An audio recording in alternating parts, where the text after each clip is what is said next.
Hello everyone, welcome to Student Blog. In this series of Terraform training session, we will be looking at provisioning the Ubuntu EC2 instance in AWS, and as a part of that, we'll be using a connection block and provisioner. So, to like so in this lab, we'll be provisioning an EC2 instance. So to connect or to SSH to the Ubuntu EC2 instance, we'll be using connection block, and also to install remotely on the instance any application, we'll be using provisioner remote exec, as this is a Linux box, so we'll be using that and installing git tree and nano. So let's look at the syntax now, and then we'll go for the lab. So basically provisioning the like connection string, what we use is like a Terraform connection. We'll be using a connection and the type is SSH. You will be declaring the user as root, or if it is Ubuntu, and password. If you have a like a root password, we'll be using a variable to declare it, as well as host name for but we'll be using an PEM file instead of password. And if it is a Linux Windows box, this is the syntax, like connection, and type is WinRM. So for Windows, we'll be using WinRM, and username administrator, same thing, they declared variables for username and hostname. And to if you're installing remotely, like we'll be using provisioner like remote exec, and we'll be using inline followed by the command what you want to run, execute it. So this is the syntax, and if you look at the mandate arguments, which is mandatory and which is optional. If you see here, inline is the one which is it must be required to run the command or any script, or any file, any command. So it is mandatory. And apart from that, yeah, if you see here, they are running the script here. So this is the syntax which we need to use, and to provision the EC2 instance, we'll be using using the Terraform syntax. So the minimum the requirements is like we need an AMI ID for to provision an instance. Using AMI will be Ubuntu, you will be using Ubuntu 2204, and this is the AMI ID which we need it. So we'll be copying this, and also we need a security group. So for this video, we are using the one which is existing here. So we'll be using this one, and which is having inbound outbound policies already declared. So in our next video, we'll also use we will also create with along with EC2 instance, we'll be also creating the security VPC security group along with inbound outbound policies. So these are the minimum requirements which we need to provision EC2 instance. And let's go to our lab. So here we need to this is a previous one. Okay, so this is the one. We need to create a directory called anything, or with you as you require, like I created as lab3. So we need 4 files, as discussed in our as we seen in our previous video. We have created main, output, provider, and variables. Out of these, we'll be using main, provider, variable. So these files relate to our previous lab. So I just created empty files, there is nothing inside them. So if you open it, you can see it's empty file. So here provider is also empty. So Ubuntu PEM is like the file which I downloaded from AWS site. So using this, I will be connecting SSH to my instance. So let's go to Visual Studio Code. These are the same files which I opened and shown you. So these are the files. So out of these, for now, we'll be using our provider first, and creating our script to run the to create an instance. So we need first of all resource. Resource is AWS underscore instance, and name I will mention it as my EC2, something like that. Anything, whatever you want, the instance name, you can mention it. And we need AMI, so which we just copied it, the AMI ID. And then next is what type of instance you are going to create, like is it an EC T2 or T3 micro or T2 micro. That is what we need to mention it. So I am going to use T2 micro for now. We have to mention it here, T2 micro. And we need to mention the key pair name, so that is key underscore name, that is Ubuntu.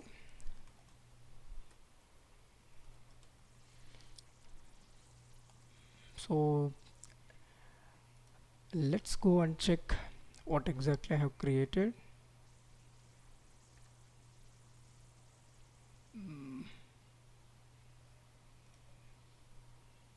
So okay, this is the key pair which I used, Ubuntu. So we are good. Then next comes VPC, VPC underscore security group ID. So this will do one thing. We'll go to variables and we'll declare the variables. Then we'll go here. So if you check our previous video, oops, in our previous lab, whatever the variables we declared, we'll copy the same. So here we have created a variable for access key, secret key, my region, and even my availability zone. So we need all four. So I will just copy them and I'll just paste them here. Along with that, we need to create one more, that is our security VPC security group. So variable, that is we'll give it as sec group ID.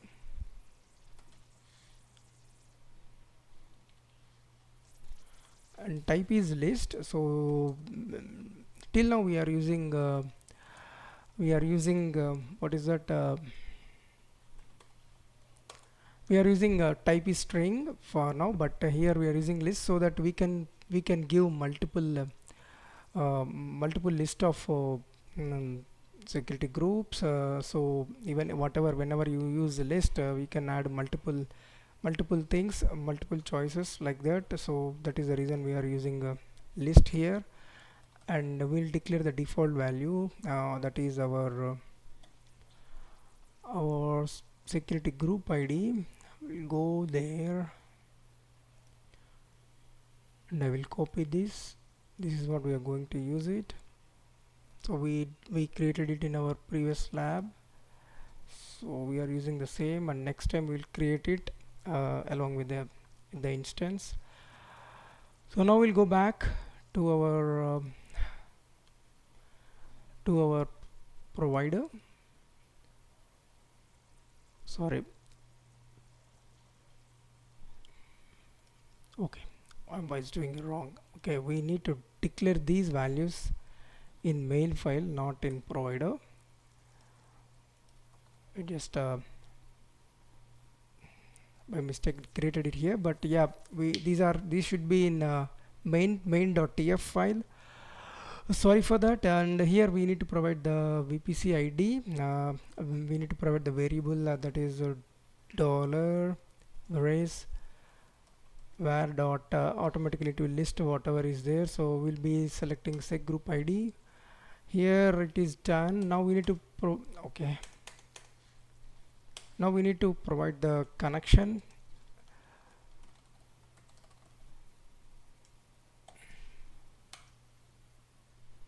It is what type of connection we are going to do it use, that is SSH.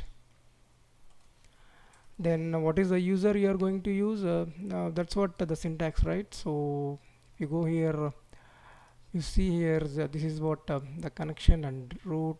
Instead of root we'll be using Ubuntu. So user is Ubuntu. This is the default I believe for like AWS uh, Ubuntu instance. So we need to give the private key now. So as discussed if you see the syntax in the Terraform documentation, they have given the password, but we will be using the PEM file which we already created, which we already copied it to the root of the directory, that is here. This is the, where is that, yeah, lab3. So this is the file which we copied, download and copied it here. So we'll be using the same. So the syntax is dollar file, open braces, file bracket, file path we have to give dot file slash dot is for the present directory, ubuntu dot pem. So if the path is wrong, obviously it will give an error. Now we have given, and host what is that we are going to do is host name, instead of host name we will be giving the public IP, so that it will use the public IP to connect and execute the commands. So for that the syntax is like dollar braces self dot public IP. So we'll be using a public IP. That is the reason we are declaring a public IP here. So this is the syntax. So next, now we need to the next task is to install we need to we need to update the Ubuntu. That is we need to run sudo apt-get update, then we have to run sudo apt-get install git tree and nano. So all these we have to do it. For that we will be using provisioner. Syntax we already saw it. So here the name is remote exec. There is a syntax we are going to use it. So inline, so this is what the, let's go to a document and see. So here if you see provisioner, that this is the syntax. So once you start working on, you will be like it will be on your mind what are the commands we are using. So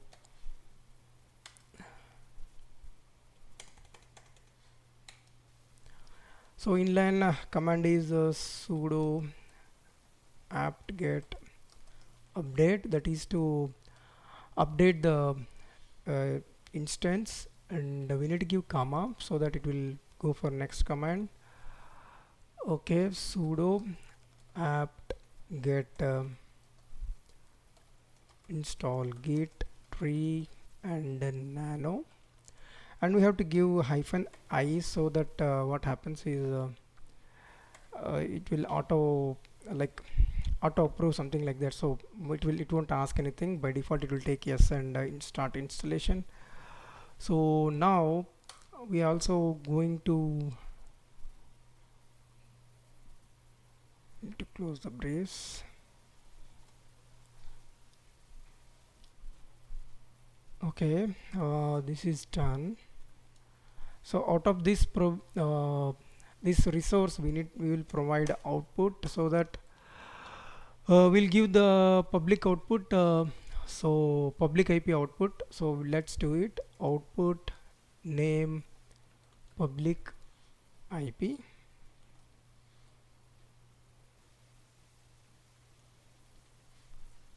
So value is we'll declare the value. So same thing, dollar braces AWS underscore instance dot my EC2 dot public IP. This is the command. So what it will do is it will get the information from using the AWS instance of what is the instance name, and it will get the public IP. This is what the syntax to get the public IP. So now the this part is done, and let's go to provider, which we not yet declared anything. So as you already know, so provider is AWS,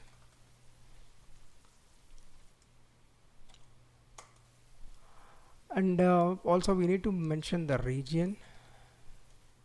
So region is we already have mentioned the variable, so we'll be using that variable dollar open brace where dot what is that, my region. Then we need to give the access key and secret key. So we need to declare that. So dollar open brace where dot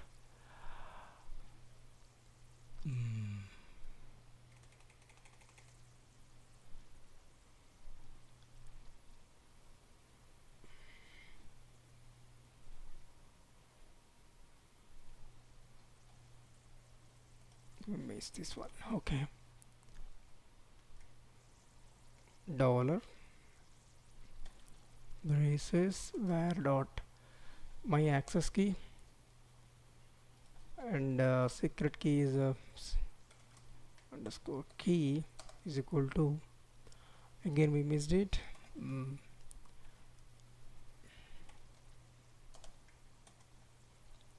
double quotes dollar open brace where dot my secret key.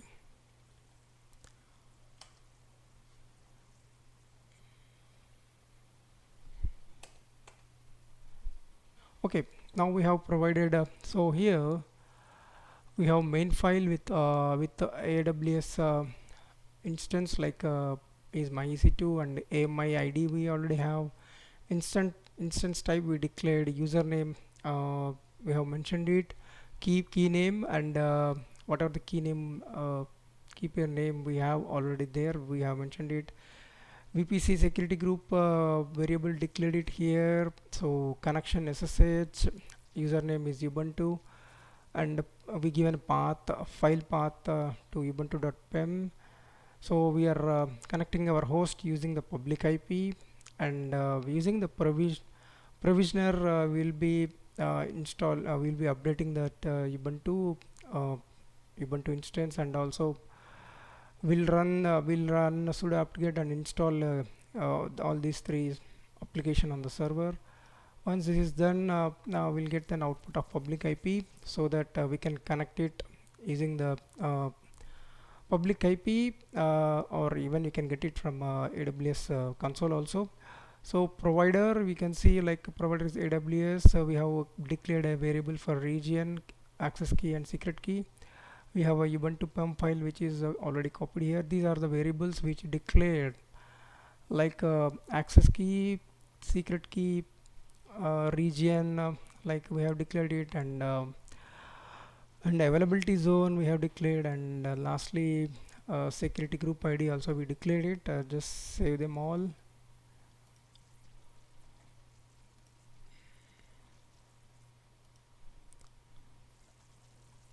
Okay, let's go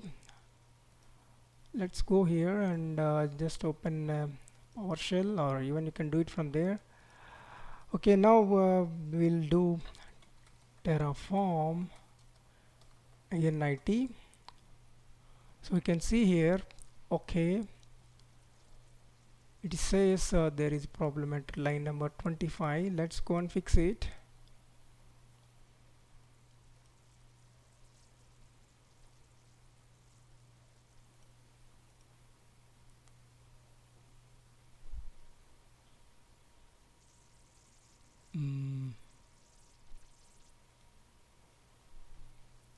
So variable sig group ID, correct, type is list, default is equal to, okay. So what we done is we need to give the double quotes, which we missed it.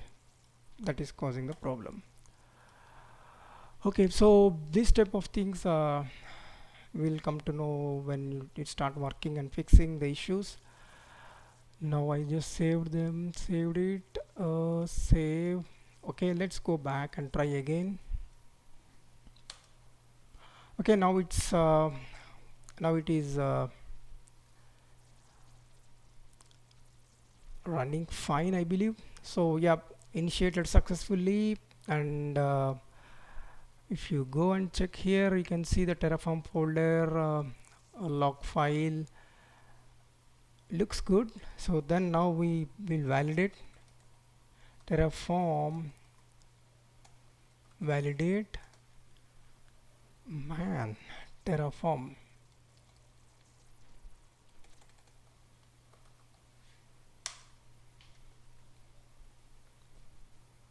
If everything is fine, then we'll get a success, configuration is valid. So now it is done. Now it's time to apply it. Terraform apply, and we can use auto approve command so that it won't ask for any confirmations. Let's see, it will ask for a secret key and access key, that we need to get it. Let's get it from the old file. Yeah, it's already there. So we'll just copy the access key, put it here, then we'll give the secret key.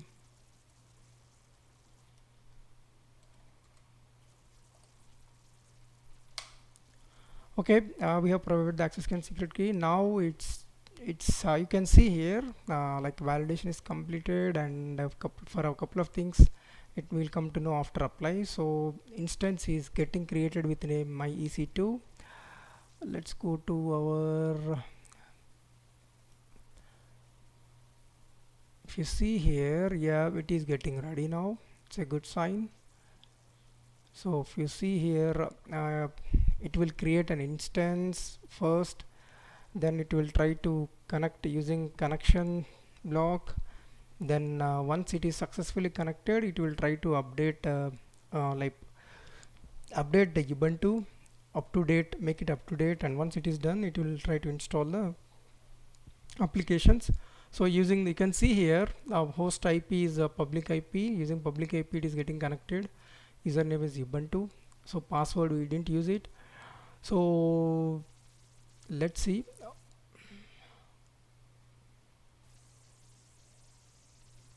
So instance is still creating, so it will take some time.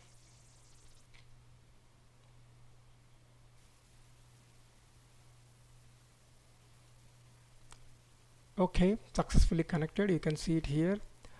So it is connected, and now it's updating the package. You can see it here, like it is running sudo apt-get update.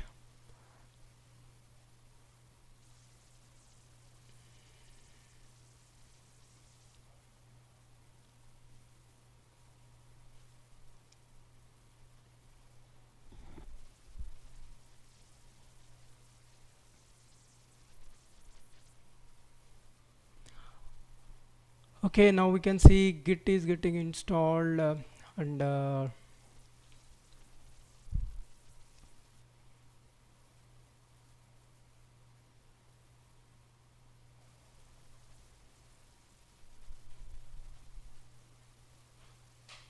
next it will install tree and nano.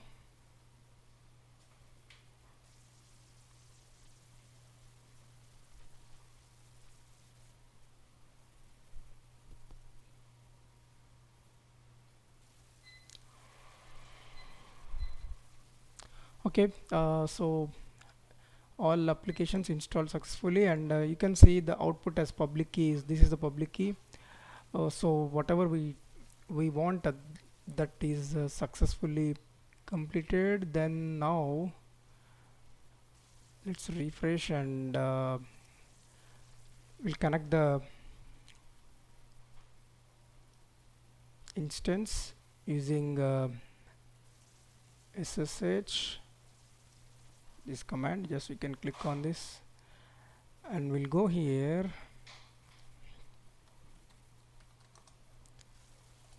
So now we are getting connected here, so it will ask for confirmation. Yes. Okay, now we are connected here, so now we need to validate whether git is installed or not.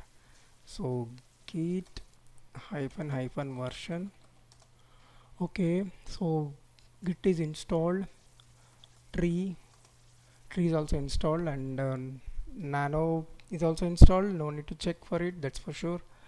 So yeah, so our tasks, all tasks are successfully completed.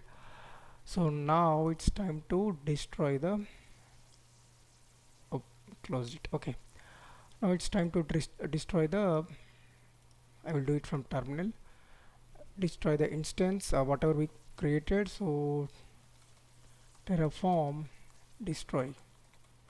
Again, when you do it, it will ask for access key and secret key that we have to provide. So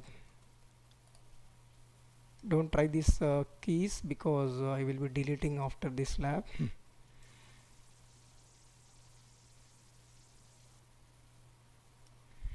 It won't work, that's for sure. Okay, now it will ask for confirmation.